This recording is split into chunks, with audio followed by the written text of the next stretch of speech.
Side खबरों के लिए सब्सक्राइब करें फ्लेम मीडिया और उसके बाद बेल आइकन को प्रेस करें ताकि सबसे पहले आपको मिले एक्सक्लूसिव खबरें।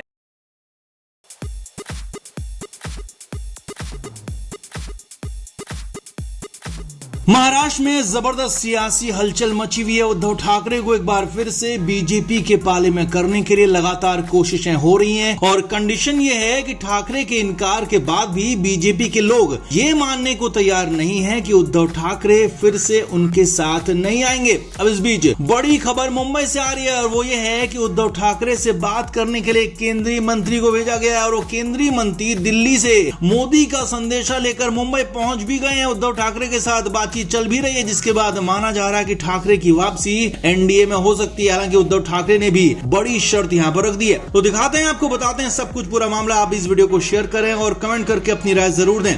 तो उद्धव ठाकरे के बीजेपी के साथ जाने या फिर नहीं जाने की जो चर्चाएं चल रही थी लोकसभा चुनाव के पहले से चल रही हैं, मगर अब इन चर्चाओं ने और ज्यादा जोर पकड़ लिया है क्योंकि बीजेपी को अकेले बहुमत नहीं मिला है और बीजेपी को सहयोगियों की जरूरत है। उद्धव ठाकरे पहले से कहते रहे हैं कि उनको महाराष्ट्र में एक बार फिर सरकार बनानी है, उनसे छीना गया मुख्यमंत्री पद उन्हें फिर से चाहिए, लेकिन उद्धव ठाकरे ने बीजेपी के साथ जाने से इनकार कर दिया था। अब इन चर्चाओं के बीच बड़ी खबर यह है कि केंद्रीय मंत्री को उद्धव ठाकरे के पास भेजा गया मनाने के लिए, समझाने के लिए। जी हां, सूत्रों के मुताबिक नितिन गडकरी को यह जिम्मेदारी दी गई है क्योंकि गडकरी उद्धव ठाकरे में काफी अच्छी दोस्ती है, दोनों के बीच में काफी अच्छी ट्यूनिंग है। लिहाजा सूत्रों के मुताबिक गडकरी पीएम मोदी के शपथ ग्रहण से पहले मुंबई पहुंचे हैं। मुंबई में उद्धव ठाकरे के घर पर उनकी मुलाकात भी हुई है। खबर है कि उद्धव ठाकरे को बीजेपी के साथ आने के लिए कहा गया और इसके बदले में महाराष्ट्र में उनकी यानी कि उद्धव ठाकरे की और बीजेपी की सरकार होगी, इस बात का भरोसा दिया गया। हालांकि उद्धव ठाकरे ने एक बड़ी शर्त यहां पर रख दी है जिस पर बीजेपी फंस सकती है, फंस चुकी है। जी हां, उद्धव ठाकरे ने बड़ी शर्त ये रखी है कि एकनाथ शिंदे को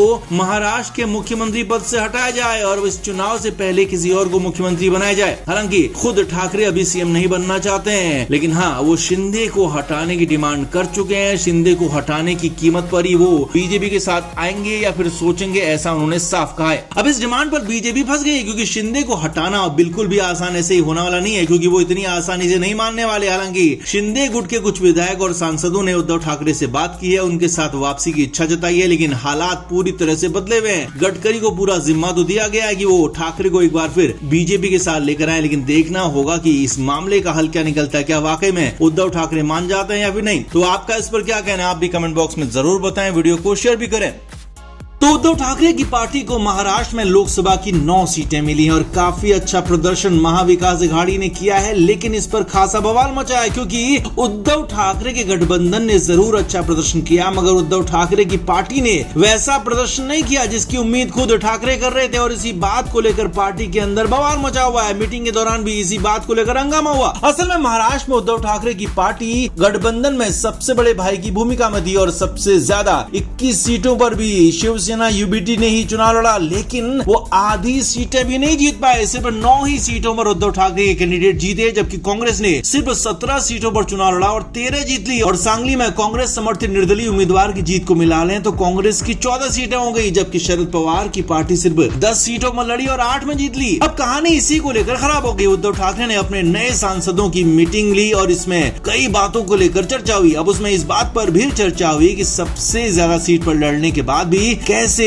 यूबीटी की सिर्फ 9 सीटें आई और कांग्रेस कैसे सबसे बड़ी पार्टी हो गई। अब इस पर कुछ सांसदों ने कहा कि हमें हिंदुत्व के मुद्दे पर एक बार फिर से लौटना होगा, बीजेपी के साथ एक बार फिर से गठबंधन पर विचार करना होगा। कुछ बड़े नेता और सांसदों ने कहा कि बीजेपी के साथ हमारा नेचुरल गठबंधन है और हमें फिर से उनके साथ जाना चाहिए, हमें कम से कम बात तो करनी चाहिए और केंद्र की सरकार में भी शामिल होना चाहिए। अब इस पर संजय राउत ने सवाल उठा दिया। जी हाँ, संजय राउत ने मीटिंग में ही कहा कि जिस पार्टी ने हमें तोड़ दिया, हमारी पार्टी को तोड़ दिया, उनके साथ कैसे जा सकते हैं। तो इस पर उद्धव ठाकरे ने भी हाँ मिलाई और उद्धव ठाकरे ने भी यही बात कही, लेकिन अरविंद सावंत जैसे कुछ बड़े नेताओं ने कहा कि मगर महाराष्ट्र में तो हम पीछे हो रहे हैं, कांग्रेस और शरद पवार की पार्टी आगे जा रही है, उनको ज्यादा फायदा हो रहा है और ऐसा ही रहा तो विधानसभा में भी उनकी ही ज्यादा सीटें आएंगी और फिर विधानसभा चुनाव के बाद मुख्यमंत्री पद भी हमसे छीना जा सकता है, हमसे लिया जा सकता है, कांग्रेस मुख्यमंत्री पद पर दावा कर सकती है। अब इसी बात पर खासा बवाल हो गया। उद्धव ठाकरे ने साफ साफ कहा कि कि कैसे मुख्यमंत्री पद उन्हें दे दिया जाएगा। मुख्यमंत्री पद की लेकर ही सारी लड़ाई थी और वो कैसे उन्हें दे दिया जाएगा।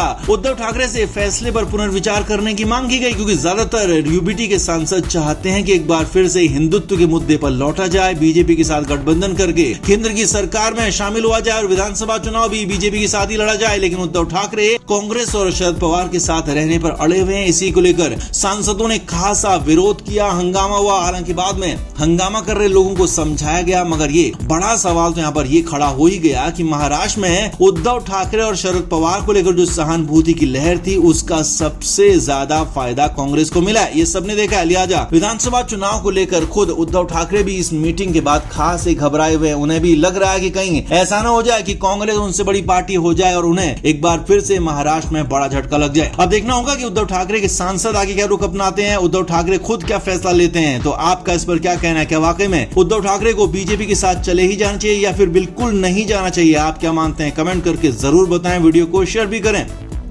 तो दिल्ली में नई सरकार बनाने की कवायद चल रही है। बीजेपी अकेले सरकार नहीं बना सकती, इसीलिए आंध्र प्रदेश की पार्टी तेलुगु देशम और उनके नेता चंद्रबाबू नायडू पर सबकी नजरें टिकी हैं। तो वहीं बिहार के मुख्यमंत्री नीतीश कुमार भी बड़े किंग मेकर बनकर उभरे हैं। अब ऐसे में इंडिया गठबंधन ने भले कह दिया है कि वो सरकार बनाने की कोशिश नहीं करेंगे, लेकिन अंदर खाने हलचल लगातार बनी हुई है। अंदर खाने इंडिया गठबंधन के नेता लगातार संपर्क कर रहे हैं नीतीश कुमार के साथ, लगातार संपर्क कर रहे हैं चंद्रबाबू नायडू के साथ। अब बिहार से निर्दलीय सांसद चुने गए और कांग्रेस नेता पप्पू यादव ने बड़ा दावा किया है। पप्पू यादव ने दावा किया है कि सरकार एनडीए की तो बनेगी, लेकिन नरेंद्र मोदी प्रधानमंत्री नहीं होंगे। जी हाँ, ये बड़ा दावा पप्पू यादव की तरफ से किया गया है। सांसद बन चुके पप्पू यादव के दावे में इसलिए भी दम लगता है क्योंकि इसके ठीक बाद बिहार में खासा सियासी बवाल मच गया, उठापटक मच गई और आनंद फानन में बीजेपी ने बिहार में अपने दोनों ही डिप्टी सीएम सम्राट चौधरी और विजय सिंह को दिल्ली तलब कर लिया और दोनों ही दिल्ली पहुंच भी गए हैं। दूसरी तरफ नीतीश कुमार की पार्टी जेडीयू के नेता केसी त्यागी ने भी अभी से ही आंख दिखाना बीजेपी को शुरू कर दिया है। केसी त्यागी ने साफ साफ कहा कि हम यूनिफॉर्म सिविल कोड यानी कि यूसीसी पर अब भी अपने पुराने रुख पर कायम है, यानी कि इसके पक्ष में नहीं है, इसके खिलाफ है। जबकि बीजेपी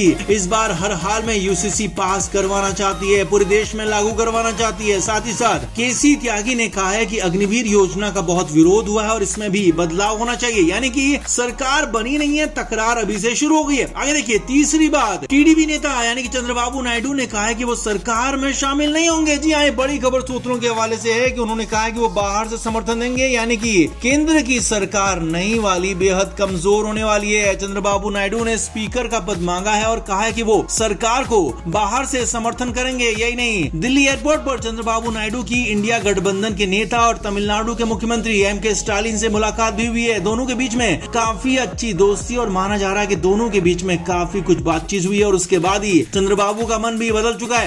फ्लेम मीडिया रिपोर्ट।